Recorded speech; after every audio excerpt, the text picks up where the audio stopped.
आणि जा पळत पळत आणि आपल्या बापाला अगोदर कडकडून मिठी मार, आपल्या आईला अगोदर कडकडून मिठी मार.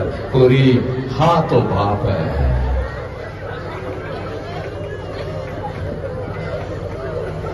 तुझ्यासाठी नागडा राहणारा, तुझ्यासाठी उघडा राहणारा हा तो तुझा बाप आहे. या बापाच्या डोळ्यातले अश्रू खोटे आहेत का पोरी?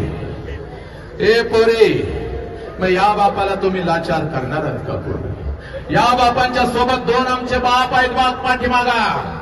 छत्रपती शिवाजीराजे, छत्रपती राजश्री शाहू महाराज. पोरीनो, तुम्हाला आवडेल त्या बापांना मान खाली घातलेली? तू फक्त शिकून मोठी व्हा. राजकुमार उभी करण्याची ताकद या वाघामध्ये आहे बा. आणि म्हणून या वयामध्ये फक्त शिकायचं पोरे, मोठं हो. आणि ज्या वेळेला तुझ्या पंखामध्ये ताकद येईल त्यावेळेला निर्णय घ्यायला तू आहे सक्षम आहेस पोरी. सगळ्या पोरीने आपला हात वरती करायचा आहे. उजवा चाल, उजवा हात वरती कर, उजवा हात वरती. सगळ्या पोरीनं ठेव डोक्यावरती, डोक्यावरती ठेव, डोक्यावरती ठेव. आणि एका मिनिटासाठी जेव्हा 1.5 वर्षाची होतीस त्या बापाला मिठी मारत होतीस, तो बाप डोळ्यासमोर आण पोरी, डोळ्यासमोर आला का तो बाप? आणि आता सांग तुझ्या बापाला, पप्पा हे माझं वय शिकण्याचं आहे पप्पा, मी फक्त शिकणार पप्पा. हे माझं वय आहे स्वतःच्या पायावर उभं राहण्याचं आहे पप्पा, मी पायावर उभे राहणार पप्पा. मी कुठल्याही आमिषाला बळी पडणार नाही पप्पा.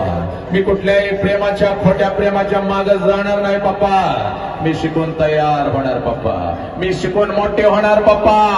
पप्पा, ज्या आत्मविश्वासाने तुम्ही मला घराच्या बाहेर पाठवतात त्याच आत्मविश्वासाने मी घरी परत येईन पप्पा. घ्या शपथ पोरीनो, एकदा तुमचं डोकं बापाच्या पायावरती टेकवा. चाल लवकर टेकाव, एकदा टेकाव, टेकाव. हा तुझा विठ्ठल आहे, हा तुझा पांडुरंग आहे पोरी, हा तुझा देव आहे पोरी. लहानपणी पडलीच ना अंगठ्यातून रक्त आलं तेव्हा घरातला देव पळत आला आणि तुला उचलून घेतलं बघ पोरी. हा तुझा देव आहे. बस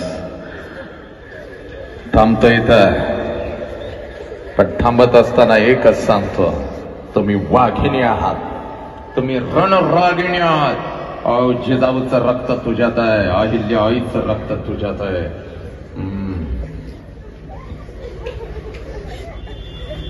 एक ही पोरगी शिकाल, मोठी होईल, बस याच्या